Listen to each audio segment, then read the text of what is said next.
അവിടെ ചാമ്പമരം. നമുക്ക് പോയി ചോദിച്ചാലോ?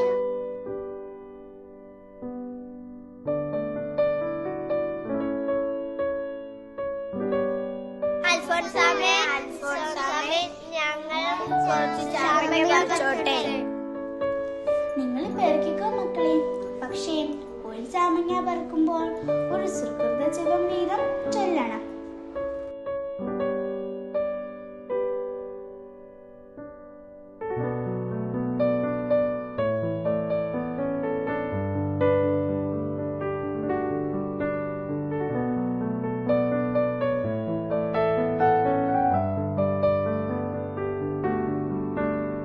അൽഫോൻസാമ്മ പറഞ്ഞില്ലേ ഓരോ ചാമ്പങ്ങ പറിക്കുമ്പോഴും ഒരു സുഹൃതജപം ചെല്ലണോന്ന്? ആ, എന്നാ നമുക്ക് ചൊല്ലാം.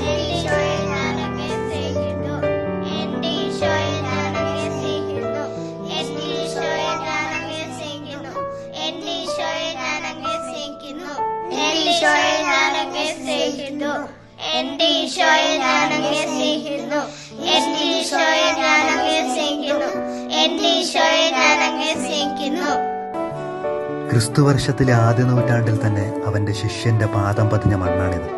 എങ്കിലും ഈ മണ്ണിൽ ഒരു പുണ്യവതി രൂപപ്പെടാനായി നീണ്ട 20 നൂറ്റാണ്ട് കാത്തിരിക്കേണ്ടി വന്നു. കേട്ടോ?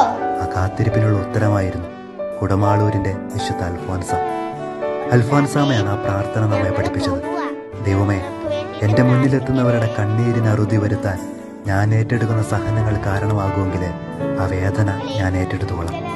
ആ വേദനയിലും അവർ പുഞ്ചിരിച്ചു.